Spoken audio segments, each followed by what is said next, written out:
कहानी के शुरू में हमें दिखाया जाता है बॉब नामी एक यूएस मिलिट्री के ऑफिसर को, जो यहाँ से कुछ ही देर बाद गुजरने वाले दुश्मनों को मारने के लिए अपनी स्नाइपर लिए बैठा था। बॉब बड़ी ही आसानी से एक आदमी को मीलों दूर से शूट करके खत्म कर देता है। यहाँ से यूएस मिलिट्री की गाड़ियाँ आगे चली जाती हैं, जिनके जाते ही दुश्मनों की पूरी फौज यहाँ पर आ चुकी थी। ये लोग बॉब और उसके साथी पर शूट करना शुरू कर चुके थे। बॉब और उसके साथी FBI से कांटेक्ट करने की कोशिश करते हैं ताकि उन्हें यहाँ से ले जाया जा सके, लेकिन यूएस मिलिट्री के साथ साथ FBI वाले भी उन्हें धोखा देते हुए उनसे अपने सारे कांटेक्ट खत्म कर लेते हैं। अब ये दोनों ही यहाँ अकेले बचे हैं, जिन्हें सारी चीजें खुद हैंडल करनी थी। बॉब गोलियां चला चला के अपने दुश्मनों को मार रहा था, लेकिन तभी ऊपर दुश्मनों का एक हेलीकॉप्टर आ जाता है, जिसमें से कोई गोली चलाकर बॉब के साथी को मार देता है। अपने साथी को मरा देखकर उसे शदीद गुस्सा आया था और ऐसे में उसने दुश्मनों के हेलीकॉप्टर को ही उड़ा दिया था। हेलीकॉप्टर की तबाह होती ही यहाँ पर 70% दुश्मन उसके मारे गए थे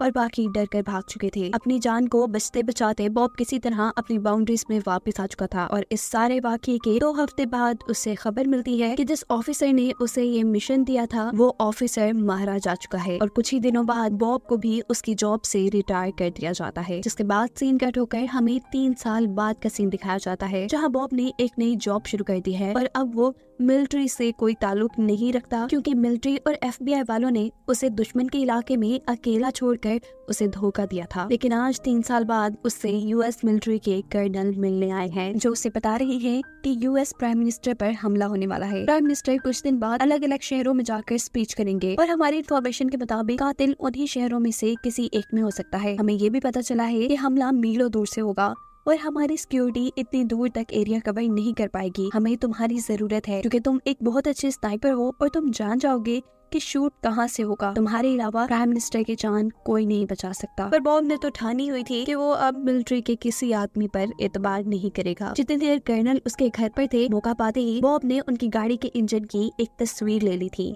ताकि वो इनके बारे में पता चल पा सके। यहाँ कर्नल दोबारा उससे कहते हैं कि इस मुल्क को सिर्फ तुम ही बचा सकते हो। अगर प्राइम मिनिस्टर मर गए तो इस मुल्क में बहुत फसाद होगा, जिसके जिम्मेदार तुम होगे। अब ये सारी बातें सुनकर बॉब मान जाता है और तीनों शहरों में जाकर प्राइम मिनिस्टर की स्पीच के स्पॉट देखता है।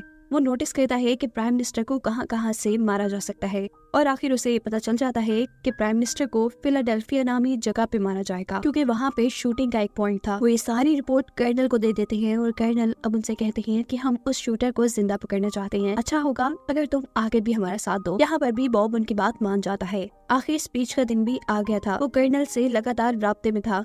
एक पॉइंट आने पर वो कर्नल को बताता है कि अब प्राइम मिनिस्टर पे गोली चलने का वक्त है, जल्दी यहाँ पर सिक्योरिटी गार्ड्स भेजो। लेकिन हैरान कुन तौर पर कर्नल ने वहाँ कोई सिक्योरिटी नहीं भेजी थी। तभी गोली चलने की आवाज आती है और दिखाया जाता है कि यहाँ पर प्राइम मिनिस्टर के बजाय इथोपिया का एक सफीर मारा गया था। हर तरफ हलचल मच जाती है और हम देखते हैं कि दूर खड़ा एक पुलिस ऑफिसर बॉब को 2 गोलियां मार देता है, लेकिन बॉब फिर भी बच जाता है और किसी तरीके से वहाँ से बचकर भागने की कोशिश करता है।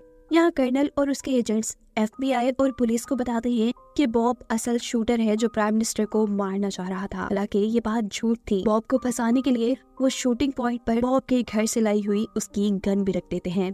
पहले तो बॉब को भी नहीं समझ आ रहा था कि आखिर उसके साथ क्या हुआ, और फिर उसे रियलाइज होता है कि कर्नल उसे फंसा गए हैं। प्राइम मिनिस्टर पर कोई हमला होने ही नहीं वाला था। कर्नल इथोपिया के सफीर को मरवाना चाहते थे। उन्होंने ये काम कर भी दिया और बॉब पर उन्होंने ये सारा इल्जाम इसलिए लगाया ताकि उन पर कोई केस न बने। सारी पुलिस और मिलिट्री बॉब को ढूंढने में लग जाती है। हेलीकॉप्टर्स, गाड़ियाँ, सब कुछ बॉब के पीछे था और बॉब अपने आप को बचाने के लिए यहाँ एक FBI एजेंट की गन और कार उससे लूट कर अपनी जान बचाकर भाग जाता है। जाते जाते वो FBI एजेंट को ये बात बताकर गया था कि इथोपिया के सफीर को मैंने नहीं मारा, इसमें कर्नल का हाथ है। अब बॉब की हालत बहुत ज्यादा खराब थी। वो अपने आप को बचाने के लिए किसी हॉस्पिटल में नहीं जाता, क्योंकि वहाँ जाके वो पकड़ा जाता। वो एक लोकल स्टोर में जाता है, वहाँ से पट्टी करने का कुछ सामान और साथ ही चीनी नमक जैसी आम चीजें लेकर उनको इस्तेमाल करते हुए वॉशरूम में जाकर अपने आप को एनर्जी की एक ड्रिप लगाता है और फिर किसी तरह बचते बचाते हुए वो एक लड़की सैरा के घर पहुंचता है। ये उसकी पार्टनर की वाइफ थी, जो कहानी के शुरू में दिखाई जाने वाली लड़ाई में उसके साथ मारा गया था। वो सैरा से कहता है कि मुझे तुम्हारे हस्बैंड ने बताया था कि तुम एक नर्स हो, तुम मेरी मदद कर सकती हो, प्लीज मेरी मदद करो, मेरा इलाज करो।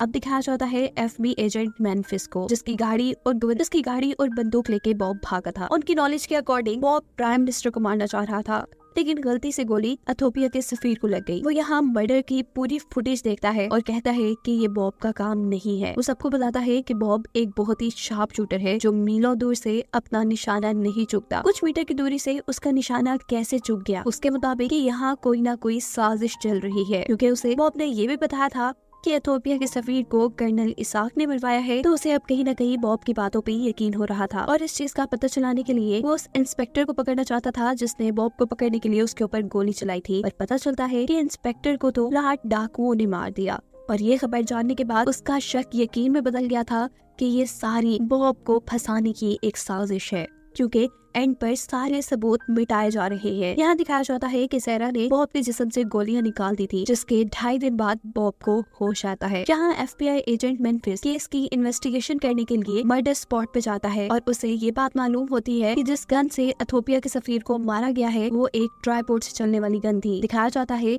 कि अब वो सैरा से मिला है, जिसने बॉब के कहने पर उसको एक होटल में बुलाया था। सारा मेम्फिस को कर्नल की गाड़ी के इंजन का नंबर देती है, जिसकी तस्वीर बॉब ने अपने घर के बाहर से ली थी। मेम्फिस जब इस गाड़ी का पता चलाने की कोशिश कर रहा था तो ये खबर कर्नल तक भी पहुंच जाती है, क्योंकि FBI के पूरे सिस्टम की एक्सेस कर्नल के पास भी थी। कर्नल को अपने फंसने का खतरा था, इसीलिए कर्नल मेम्फिस को किडनैप करवा लेते हैं। वो मेम्फिस की जान लेकर अपने खिलाफ सभी सबूत मिटाना चाहते थे, लेकिन इस चीज की खबर दूसरी तरफ बॉब को हो जाती है। बॉब ये बात जानता था कि मेम्फिस उसके हक में इन्वेस्टिगेशन कर रहा है। यही वजह है कि वो उसे बचाने के लिए यहाँ तक आ गया था। अपनी गन से सभी लोगों को शूट करते हुए वो मेम्फिस को बचा लेता है और लेके आता है एक गन्स के एक्सपर्ट के पास। बॉब यहाँ इस एक्सपर्ट से 2 सवाल करता है। एक ये कि दुनिया का सबसे अच्छा शूटर कौन है, जिस पर ये आदमी सबसे पहले बॉब का ही नाम ले रहा था। वो ये बात नहीं जानता था कि उसके सामने बॉब ही बैठा है। बॉब उससे फिर दूसरे नंबर के शूटर का नाम पूछता है और दूसरा ये सवाल पूछता है कि क्या एक गोली को 2 मरतबा चलाया जा सकता है। ये आदमी कहता है हाँ, पेपर पैचिंग के असूल को इस्तेमाल करते हुए एक गोली को 2 मरतबा 2 अलग-अलग गन से शूट किया जा सकता है। बॉब ये सवाल इसलिए कर रहा था क्योंकि एथोपिया का सफीर जिस गोली से मरा था, बॉब ने वो गोली कुछ दिन पहले प्रैक्टिस करते हुए एक टीन के डब्बे में चलाई थी। इस आदमी ने जिस शॉर्प शूटर का नाम बॉब के सामने लिया था, बॉब को याद पड़ता है कि जब आखिरी मर्तबा वो कर्नल को शूट की इंफॉर्मेशन देने गया तो वो शूटर कर्नल के साथ ही था। यहाँ पर कर्नल को अब सैरा के बारे में पता चलता है कि वो एक मरे हुए मिलिट्री ऑफिसर की वाइफ थी और उसी ने बॉब की मदद की थी। यहाँ तक कि बॉब के पास मौजूद सारी इंफॉर्मेशन मेम्फिस तक भी सारा नहीं पहुँचाई थी। इसी वजह से वो सारा को किडनैप करवा लेता है। सीन कट होकर दिखाया जाता है कि बॉब उस शूटर को पकड़ना चाह रहा है जिसने सच में कर्नल के कहने पर एथोपिया के सफीर पर गोली चलाई थी। बॉब उससे मिलकर अपने आप को बचाने के लिए उससे कुछ सबूत इकट्ठे करना चाहता था। वो अपने साथ मिले इस FBI एजेंट मेम्फिस को भी शूट करने की ट्रेनिंग देता है और फिर भरपूर तैयारी के साथ ये लोग उस शूटर के घर पहुंचते हैं। घर के अंदर जाने से पहले इन्होंने घर के चारों तरफ बॉम्ब भी लगा दिए थे, क्योंकि इन लोगों को ये बात भी पता चल चुकी थी कि कर्नल ने इनको पकड़ने के लिए उस शूटर के घर पर मिलिट्री ऑफिसर्स को भेज दिया था। बॉब और मेम्फिस आखिर उसके घर के अंदर जाकर उस शूटर से मिल लेते हैं। इनके पूछने पर ये शूटर उन्हें बताता है कि आखिर क्यों कर्नल एथोपिया के सफीर को मारना चाहते थे। बताते हैं कि US का एक सेनेटर इलीगल तरीके से एथोपिया के अंदर गैस की एक पाइपलाइन बिछाना चाहता था और उस पाइपलाइन के रास्ते में एक पूरा गाँव आता था। अपने इस इलीगल काम को पूरा करने के लिए US के सेनेटर ने गांव के सभी लोगों को मरवा दिया और इसी बात का पता तो असल में एथोपिया के उस सफीर को चल चुका था जो उस दिन मीटिंग में आने वाला था। वो उस दिन अपनी स्पीच में यही बात सबको बताने वाला था। इसलिए वो सेनेटर जिसने ये इलीगल काम किया था वो कर्नल को काफी सारे पैसे देकर एथोपिया के सफीर को मरवा देता है।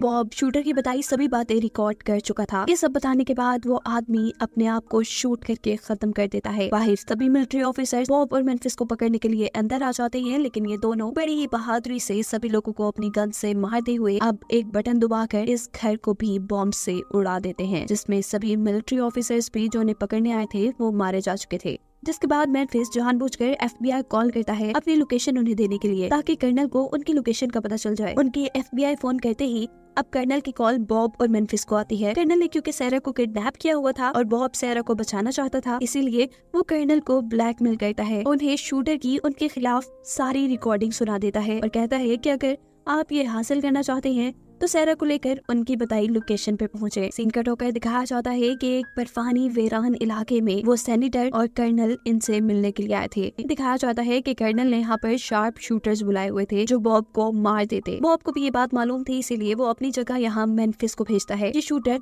मेम्फिस के ऊपर गोली चला देते हैं और पीछे से बॉब मौका पाते ही इन तीनों शूटर्स को मार देता है जो असल में इसी को मारने के लिए आए थे। दिखाया जाता है कि मेम्फिस भी गोली लगने के बावजूद जिंदा है क्योंकि उसने अपनी पूरी बॉडी के अंदर प्रोटेक्टिव शील्ड्स रखी हुई थी। इधर जिस बंदे के हाथ में सैरा थी, जिसने उसे बंदी बनाया हुआ था, बॉब उसका भी गोली मारकर हाथ काट देता है। ये सब कुछ बॉब काफी दूर से कर रहा था। सीन कट होकर दिखाया जाता है कि FBI ऑफिसर्स को मेम्फिस का भेजा हुआ एक लेटर मिलता है जिसमें उनकी लोकेशन थी। FBI वाले बिना वक्त जाए के अपने हेलीकॉप्टर्स लेकर यहाँ आ जाते हैं। यहाँ बॉब के पास US के सेनेटर और कर्नल के खिलाफ सबूत थे। वो उन्हें पकड़वा सकता था लेकिन नहीं पकड़वाता, क्योंकि अगर ये सबूत दुनिया के सामने चला जाता तो US और इथियोपिया के दरमियान में जंग हो जाती और बहुत से मासूम लोगों की भी जान जाती। बॉब और मेम्फिस अपने आप को ही FBI के हवाले कर देते हैं, जिसके बाद सीन कट होकर हमें बॉब को अदालत में दिखाया जाता है। यहाँ पर कर्नल, FBI के सीनियर ऑफिसर और जज मौजूद थे। जज के सामने यहाँ बॉब की गन भी रखी जाती है। कर्नल के मुताबिक बॉब ने इस गन से प्राइम मिनिस्टर को मारना चाहा था। यहाँ दिखाया जाता है कि मेम्फिस बॉब को चुपके से उसकी स्नाइपर गन की एक गोली देता है, जिसे बिना टाइम वेस्ट किए वो जल्दी से अपनी गन में डालकर कर्नल की तरफ करके ट्रिगर दबा देता है, लेकिन गोली चलती ही नहीं। और यहाँ पर बॉब एक्सप्लेन करता है कि हर मर्तबा वो शूट करने के बाद अपनी गन के अंदर से फायर पिन निकाल कर वहाँ एक आम लोहे का रॉड डाल देता था, जिसकी वजह से उसकी गन शूट नहीं कर पाती थी। ये बंदूक तो मर्डर के स्पॉट से ही बॉब से जब्त कर ली गई थी, यानी बॉब इस बंदूक पे कोई चेंजेस नहीं कर सकता था। वो कहता है कि ये गन जैसे मैंने अपने घर पे छोड़ी थी वैसे ही ये गन उस मर्डर पॉइंट पर रखी गई और उसके बाद यहाँ लाई गई, और यही मेरी सच्चाई साबित करने के लिए काफी है कि मेरी गन से गोली नहीं चली और ना ही मैंने गोली चलाई। हाँ, पर मैं ये मानता हूँ कि इथियोपिया के सफीर को जो गोली लगी है वो मेरी ही गन की है, लेकिन वो पेपर पैचिंग के असूल को इस्तेमाल करते हुए किसी और गन से चलाई गई। ये सब सुनकर FBI के सीनियर ऑफिसर, मिलिट्री के बैठे हुए लोग और जजेस को उसके ऊपर एतबार हो जाता है। इसके बाद बॉब अदालत से रिक्वेस्ट करता है कि उसको फंसाने के लिए कर्नल के खिलाफ सख्त एक्शन लिए जाएं। यहाँ FBI ऑफिसर उससे कहते हैं कर्नल ने क्योंकि हमारी स्टेट में वो सारे जुर्म नहीं किए, इस वजह से मैं उसे सजा तो नहीं दे सकता, लेकिन ये जंगल का कानून भी नहीं है, ऐसे मुजरिमों को खुले फिरना भी नहीं चाहिए। ये कहकर वो वहाँ से चला जाता है। बॉब समझ चुका था कि उसे FBI के सीनियर ऑफिसर ने कर्नल को मारने की हिंट दी थी। सीन कट होकर अब हमें दिखाया जाता है कि वो करप्ट सेनेटर और कर्नल बड़े ही मजे से अपनी आजादी और जीत की पार्टी कर रहे थे। वो आगे यही करप्ट काम करने की प्लानिंग कर रहे थे कि तभी यहाँ पर बॉब आकर इन दोनों को शूट करके मार देता है। ये सब काम करने के बाद बाहर उसे सैरा लेने आई थी और वो उसे बचाकर यहाँ से ले जा चुकी थी, और इसी सब के साथ ये कहानी यहाँ खत्म होती है।